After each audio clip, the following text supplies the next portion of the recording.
so starting with Julie, she had an unfortunate accident when she was in junior high, I think the beginning of the 9th grade, where she injured her back in a PE class where she was doing a gymnastics maneuver, and it gave her a compression fracture of her back. It's on the trampoline. Reed corrects me, says it was on the trampoline. I don't. At school. But it was Yeah. at school. But she had a hard recovery from that, wore a brace and was down, and it was a trial for her, but she managed it, and it had come at a time when the band season was over, and so it didn't impact her school activities that much, but set her back a bit in junior high. And then she went on to high school, and of course was following her brother and sister as a member of the Apache marching band, and all of her good friends came basically from her band buddies. And she joined, she never considered vocal music because they were always busy with the band, but she discovered that there was a vocal program, and she discovered it because she was asked to accompany a friend as she did tryouts. And so Julie, without much preparation, decided she would like to try out. And she didn't make Chanteurs, which was the boy-girl combination, but they had one other group, and it was called New Spirit. It was an all-girls group, and she made that. And they sang and performed, and she enjoyed that experience. So she had that experience through high school, and she was very, very good in the sciences. She was asked to be the teaching assistant to her biology teacher because he loved her grasp of biology, but she told him she couldn't devote the time to that. She had too many other things that she needed to do.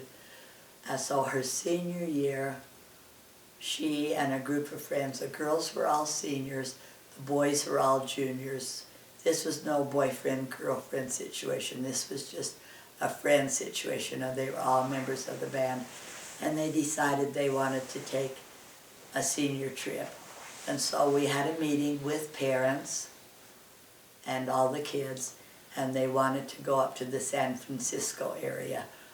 And some parents just shook their head and said, no way, my son or daughter's I'm not in favor of that. And one father of a boy said, oh, I think that's a great idea. And so there was mixed reviews, but it ended up that we took 2 carloads, and they could not go without adult supervision, so I was the adult supervising.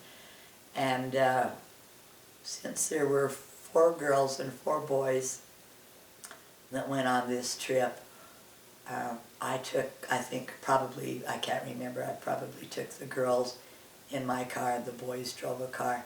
And we went up. Karen was living at that time in Redwood City. So you were the only adult supervision? I was the only adult supervision.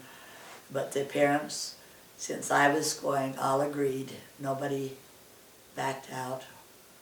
Or maybe somebody did, but we ended up with 4 and 4. And I drove the carload of girls, and we went up to Karen's in Redwood City. She did not have a big home, but she displaced her kids, and we made room in bunk beds and such for the girls and me to stay at Karen's house. And she had arranged with a friend who had a big game room and extra space in their basement, and no girls in the home, that the boys stayed at the home of Karen's friends. And Karen prepared meals, and they paid her for the cost of the meals, but she gave them money back because she could fix meals for under budget.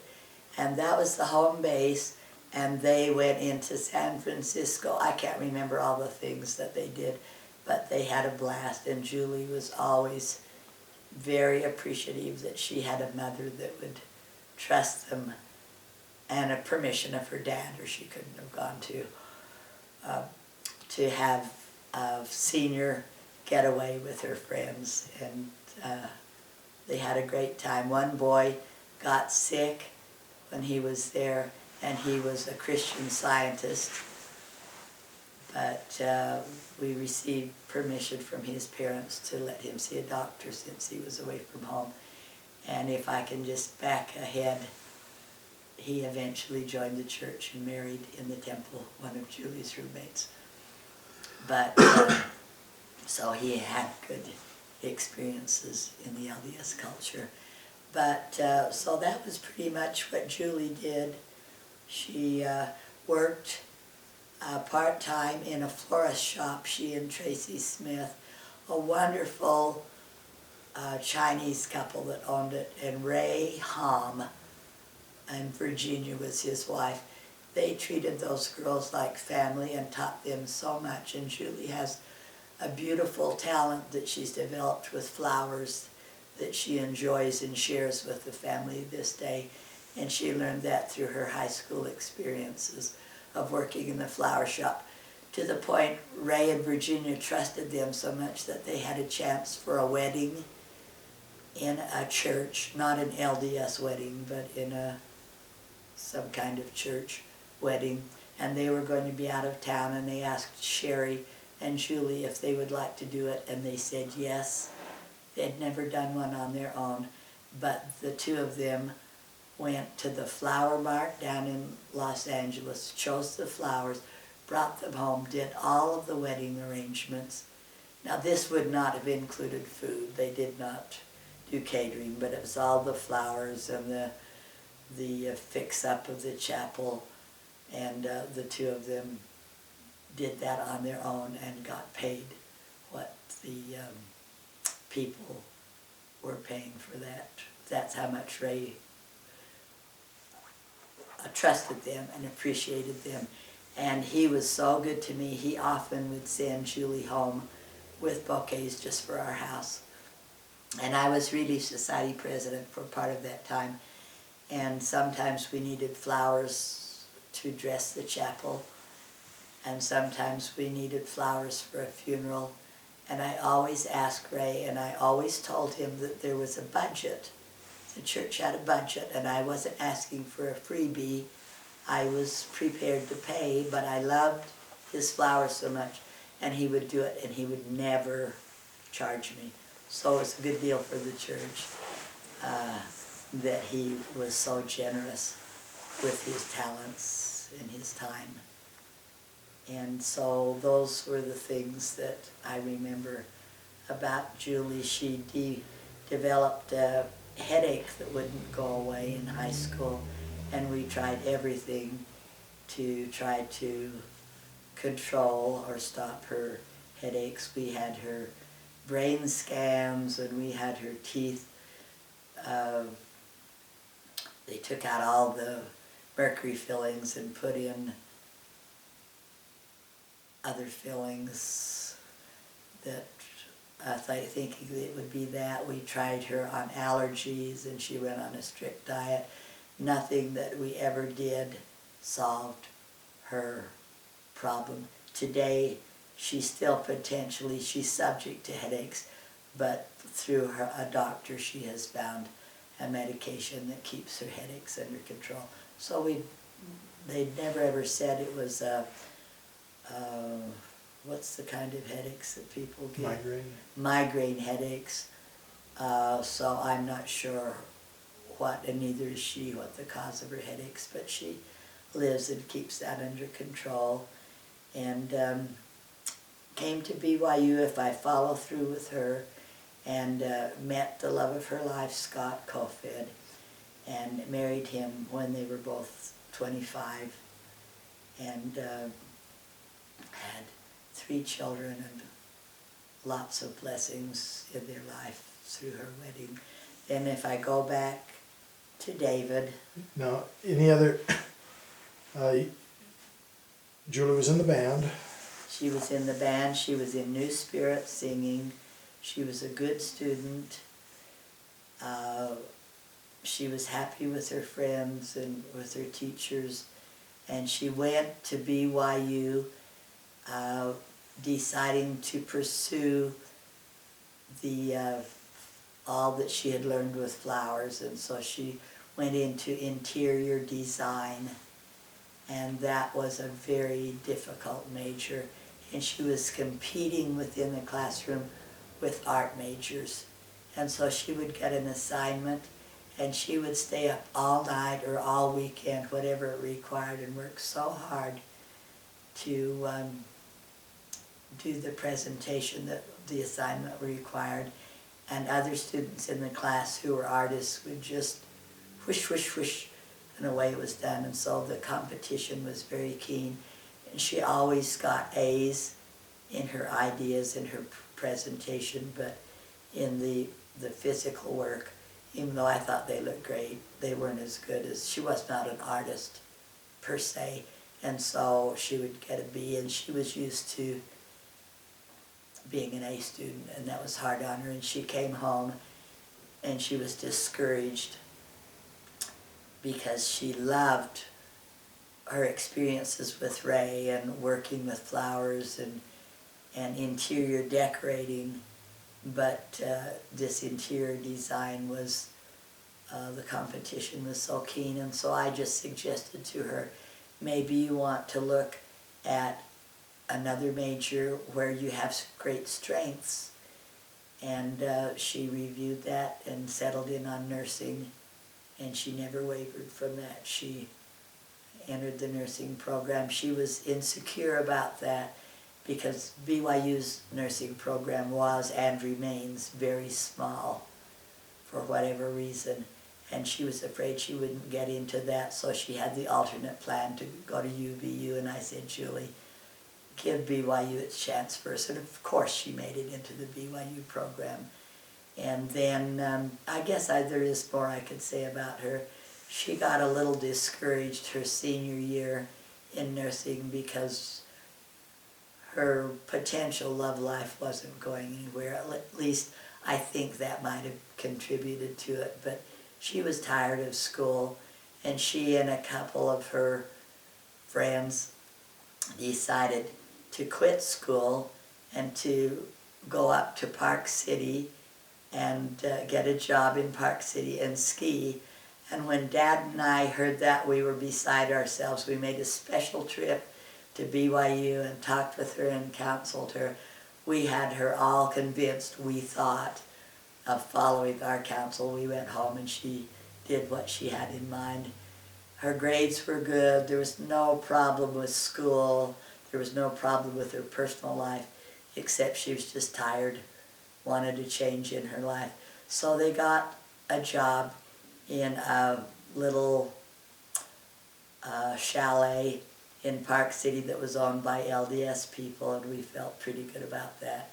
And she had to do so much work, waiting on tables or whatever, to earn her board and room, and then she had a free ski pass, and they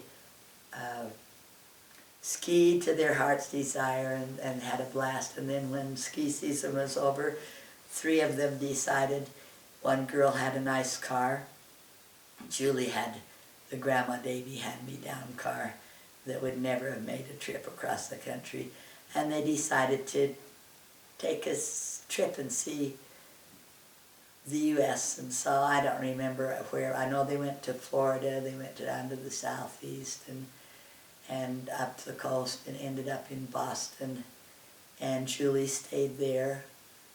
I don't remember if the other 2 girls did or not, but Julie did.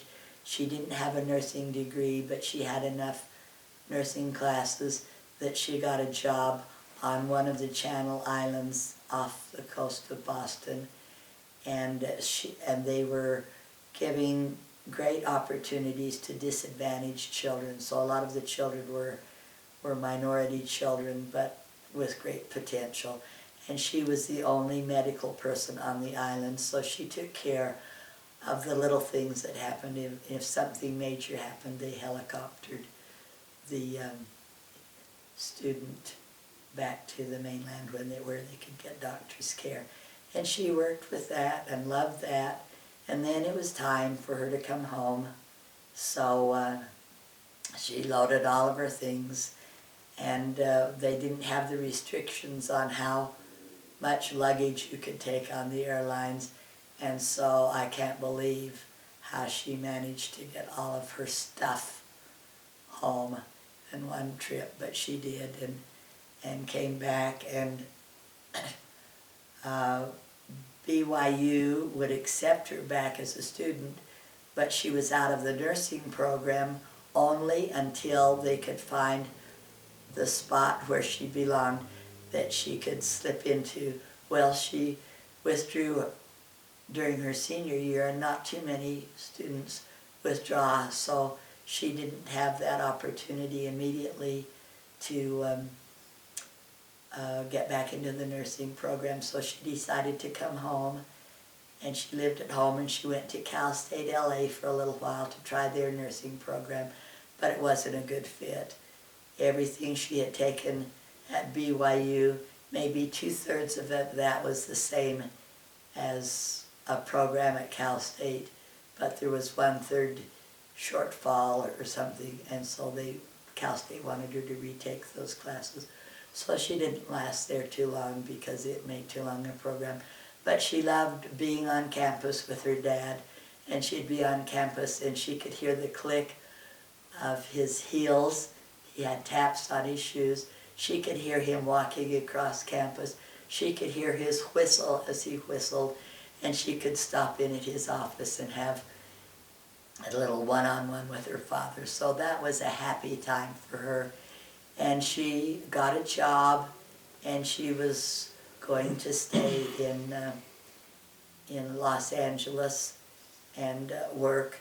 But she loved to ski so much that she said she had a little Volkswagen of her own, and she was going to take one trip all by herself back to BYU and go skiing before she started her full-time job in the Los Angeles area, a job that was connected to nursing. And she went to, I think, to Alta while she was there all by herself, and the tradition or the procedure on the ski slopes, when you go up the chairlift, if you're by yourself, you just call out single, so they know you're only going to want one chair, and then somebody else that only wants one will pair up with you just for the ride up, so it keeps the balance of the chairs. And so she stood in line and said, single, and there was a young man named Scott Kofed that said, single, and that's how she met Scott on the ski slopes, and they were immediately attracted to each other, so they saw a lot. She was only there another day or so, but they made the most of their time together, going out to dinner and spending time together. And she came home, and then there were telephone calls, and then when Scott had a break, he was a student at University of Utah. He came out to our home at Julie's invitation and spent time with her and brought his studies, and I fell in love with him because he spent time alone with me when Julie was off, probably at work or something. And bottom line is they fell in love, and Julie transferred from BYU to University of Utah because those two nursing programs were so similar that it just fit in. They counted all of the BYU credits and just went forward from there.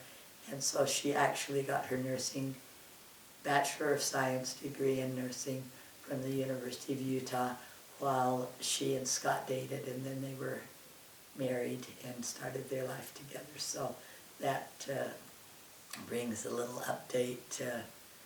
Although they were married in the Los Angeles temple, so they came down. All of our girls were married in the Los Angeles temple, as were Dad and I when we were sealed.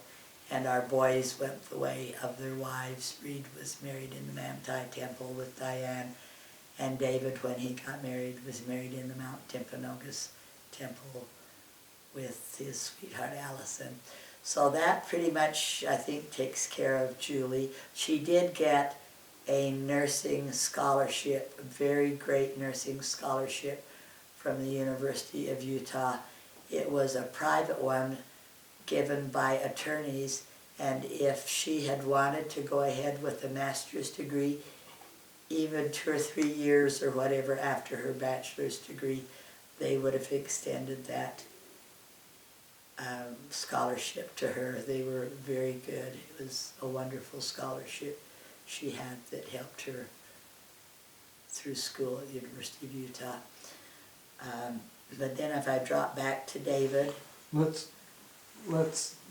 Before we leave Jules, is there anything in the church stuff that, deserves mentioning for? Well, they were Personal always event? involved with the road shows and the activities with Marilyn. All the kids were, and such wonderful activities. And I can't remember, I think she was probably a Laurel president sometime along the way. She had the experience of the ward being divided from West Arcadia. We became Arcadia second, and her best friends remained in West Arcadia, as did our best friends. But Dad was the new bishop of Arcadia Second Ward, so we had to go with smiles on her face and make the best of it and make new friends. So that was not the ideal situation, but you learn and grow from that. And so she had happy times there. And she and Tracy Smith still kept their friendship going. They'd been lifelong friends. And I think that was it, working at the flower shop and going to school and being in the band and the singing program was a happy time for her, and then off to BYU.